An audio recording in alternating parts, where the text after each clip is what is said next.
Hello guys, this is भावना शर्मा और आज हम इस टॉपिक में attorney general of the India के बारे में डिस्कस करेंगे और इससे रिलेटेड जितने भी डाउट्स होंगे आज वो हम सारे क्लियर कर देंगे। तो इसके बारे में ये देखेंगे कि एक अटॉर्नी जनरल होने के लिए व्यक्ति के पास क्या क्या क्वालिफिकेशन होनी चाहिए और इसकी अपॉइंटमेंट इसको कौन अपॉइंटमेंट करता है अटॉर्नी जनरल को, और ये देखेंगे इसका शासनकाल कितने दिन का होता है, कितने दिन के लिए इसको रखा जाता है और इसका फंक्शंस देखेंगे। ठीक है, तो और सॉलिसिटर जनरल के बारे में भी आज हम डिस्कस करने वाले हैं। तो सबसे पहले हम अटॉर्नी जनरल ऑफ इंडिया के बारे में ये देखते हैं कि ये है कौन। ये सबसे हाईएस्ट आपका लीगल ऑफिसर होता है इंडिया का।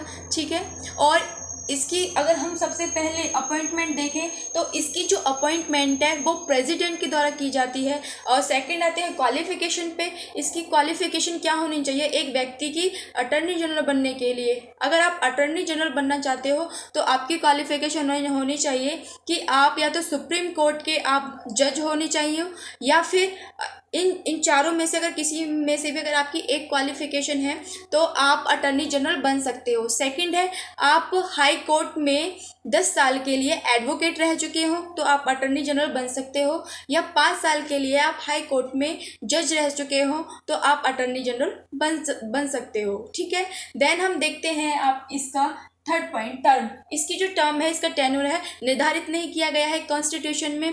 फिर भी अगर हम देखें अभी हाल में ही जो है आपका श्री के जो आपके वेणुगोपाल जी हैं वो अभी आप प्रेजेंट में क्या है अटॉर्नी जनरल है, उनको 1 साल के लिए अपॉइंट किया गया है। ठीक है, और अगर फर्स्ट आपके अटॉर्नी जनरल की बात करें तो वो कौन थे, के सी सीतलवाड़ जो थे वो आपके फर्स्ट अटॉर्नी जनरल थे। ठीक है, देन हम इसके आपके फंक्शंस पे आते हैं। इसके फंक्शंस क्या क्या है, बहुत ही इंपॉर्टेंट इसके फंक्शंस हैं क्योंकि ये कौन कौन से फंक्शंस करता है। पॉइंट 1, ये आपके जो लीगल मैटर्स होते हैं जो प्रेसिडेंट के द्वारा दिए जाते हैं उन मैटर्स पे प्रेसिडेंट को एडवाइस देता है। पॉइंट 2, ये गवर्नमेंट ऑफ इंडिया को सुप्रीम कोर्ट में रिप्रेजेंट करता है। ठीक है, किसी भी केस में। थर्ड है कि अगर प्रेसिडेंट जो भी इसको कार्य दे दे तो वो इसके लिए बाध्य होता है, उस पर इसको निर्णय लेना पड़ता है और सुझाव प्रेसिडेंट को देना पड़ता है। ठीक है, लीगली कोई भी काम हो अगर प्रेसिडेंट इसको दे रहा हो तो वो इसको करना पड़ेगा ही पड़ेगा। ठीक है, और इसकी हम लिमिटेशन की बात करते हैं, इसकी कौन कौन सी लिमिटेशंस है और राइट्स क्या क्या हैं। इसकी लिमिटेशन की बात करें तो देखते हैं कि इसके पास एक तो राइट्स देख लेते हैं, इसके पास कौन कौन से राइट्स हैं। अगर राइट्स की बात करें तो इसके पास ये पार्लियामेंट में विदाउट दी वोटिंग ये मेंबर बन सकता है और इसके पास सारे प्रिविलेजेस जो एक मेंबर के पास होते हैं, पार्लियामेंट के मेंबर के पास, वो इसके पास बिल्कुल वैसे कि वैसे इसको दिए जाएंगे। ठीक है, और इसको जॉइंट सीटिंग में बैठने का इसको राइट है पूरा।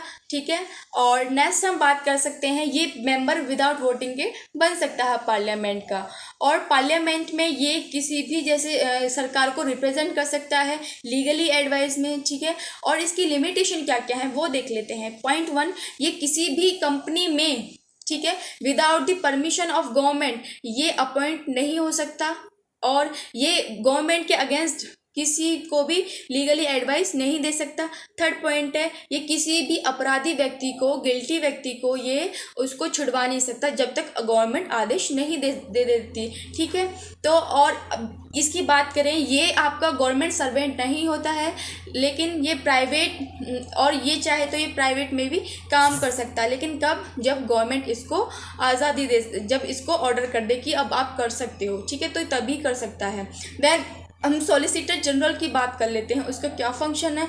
सॉलिसिटर जनरल का जो फंक्शन है वो इसका क्या क्या होता है, असिस्टेंट आप बोल सकते हो सॉलिसिटर जनरल, और सॉलिसिटर जनरल का असिस्टेंट कौन होता है, एडिशनल जनरल। ये दोनों क्या करते हैं, अटॉर्नी जनरल की हेल्प करते हैं। जब ज़्यादा रिस्पॉन्सिबिलिटी आ जाती है काम संभालने की तो तब सॉलिसिटर जनरल और एडिशनल जनरल ये दोनों इसकी हेल्प करते हैं। ठीक है, और 76 जो आर्टिकल है वो इसके ऑफिस ऑफ अटॉर्नी जनरल को प्रस्तुत करता है। कॉन्स्टिट्यूशन के अंदर, ठीक है। 3 आर्टिकल्स है, 76 और 88 और 105 आर्टिकल। ये क्या उल्लेख करते हैं? आपका जो 76 है ये आप इसके ऑफिस ऑफ अटॉर्नी जनरल,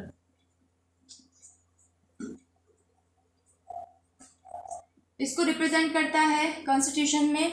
और 88 जो इसका आर्टिकल है वो ये रिप्रेजेंट करता है कि ये पार्लियामेंट के अंदर ये मेंबर बन सकता है और आपकी सीट जॉइंट सीटिंग में ये इसको पूरा अधिकार है बैठने का, ठीक है। और ये मेंबर बन सकता है विदाउट वोटिंग, ये आर्टिकल 88 में कहा गया है। और 105 में इसकी पावर और प्रिविलेजेस के बारे में एक्सप्लेनेशन की गई है कॉन्स्टिट्यूशन के अंदर। और 143 आर्टिकल में इसको आज़ादी देती है, 143 आर्टिकल, कि ये आपके गवर्नमेंट ऑफ इंडिया को सुप्रीम कोर्ट के अंदर ऑल केसेसों में रिप्रेजेंट कर सकता है, ठीक है। तो ये थी आपकी अटॉर्नी जनरल की बात।